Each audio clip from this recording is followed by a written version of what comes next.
আমাদের আত্মার মাঝে যে সমুদ্র, সেই সমুদ্রের হরফ ভাঙার হাতিয়ার হচ্ছে বিদ্যালয়। বিদ্যালয় হচ্ছে ভালো মন্দ শেখার জায়গা।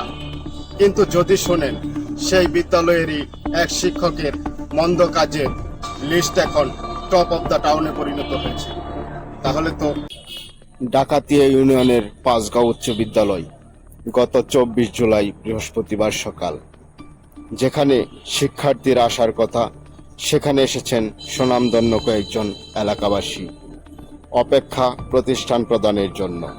তারা এসেছেন প্রধান শিক্ষকের অপসারণের দাবি নিয়ে। প্রধান শিক্ষকের পদত্যাগ চাই। এমন একজন দুর্নীতিবাজ শিক্ষক এই প্রতিষ্ঠানে কোনোভাবেই থাকতে পারে। আপনারা প্রধান শিক্ষকের পদত্যাগ চাই। কেন প্রধান শিক্ষক আজ বিদ্যালয়ে উপস্থিত নেই, সে প্রশ্ন এখন থাক। এলাকাবাসী দাবি করছিলেন বিদ্যালয়ে প্রধান শিক্ষকের অপসারণ। কিন্তু কি এমন অপরাধ ছিল শিক্ষকের, বলছি। তবে আপনাদের শোনানো দরকার একটি ফোন কল রেকর্ড।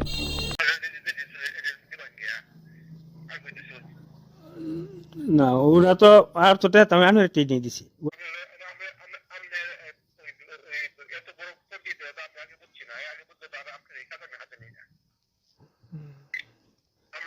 না স্যার আমার ফোন দিচ্ছি না তো আমি তাহলে তখন তাহলে মনে করেন যেটা ওটি ফেরত দিয়ে আলবেন।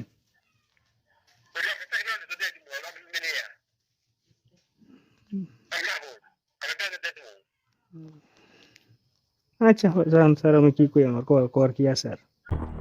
কথাগুলো শুনে কি বুঝলেন? অবশ্যই বুঝলেন সেখানে টাকা পয়সা লেনদেনের একটা বিশাল বিষয় ছিল।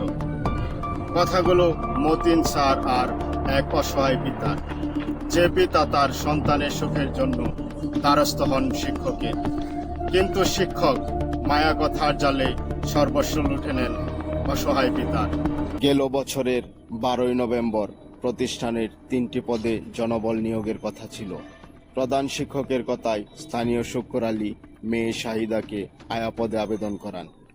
চাকরি নিশ্চিত হবে শুনে সেই সময় শুক্কুর আলী 4.5 লাখ টাকা তুলে দেন শিক্ষক শাহ আব্দুল মতিনের হাতে।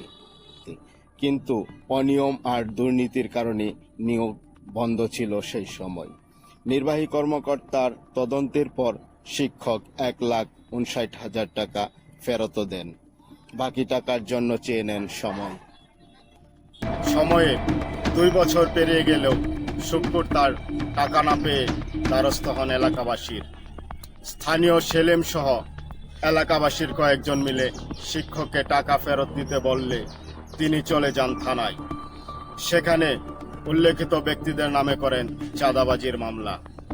এ যেন চোরের ওপর সিনাজুরি বলা চলে। নিয়োগ কাছে আমরা মেয়ের আমি নিয়োগটা দিয়ে দিই, আমরা মেয়ে ভবিষ্যৎ কাজে পরে আমরা দিয়ে দেবেন 5 লক্ষ টাকা দিবেন, পরে 5.5 ফর্ম পরে শেষে 4.5 লক্ষ টাকা পরে ই করে তার আমি 4.5 লক্ষ টাকা দিই। বাকি টাকা এই দিচ্ছি বলে এতদিন যাবো ঘোরাঘুরি করছে। সে শিক্ষিত লোক, সে শিক্ষিত লোককে অশিক্ষিত পরিচয় দিয়েছে। ফোন কল রেকর্ড, পত্র পত্রিকার সংবাদ আর নির্বাহী কর্মকর্তার প্রতিবেদন থাকার পরেও প্রধান শিক্ষক শাহ আব্দুল মতিন দাবি করছেন ঘটনা নাকি সবই মিথ্যা। তবে বিষয়টি প্রয়োজনীয় ব্যবস্থা নেওয়ার আশ্বাস দিয়েছেন সংশ্লিষ্ট কর্তৃপক্ষ। যেখানে শিক্ষকরাই শিখিয়েছেন মন্দ কাজ করো না, সেখানে এই শিক্ষকের বিরুদ্ধে এলাকাবাসীর দাবি মনে হচ্ছে যৌক্তিকতা আছে। সেই দাবি নিয়ে এলাকাবাসী প্রত্যাশা করছেন সুষ্ঠু তদন্ত করে আইনানুগ ব্যবস্থা নেবেন কর্তৃপক্ষ।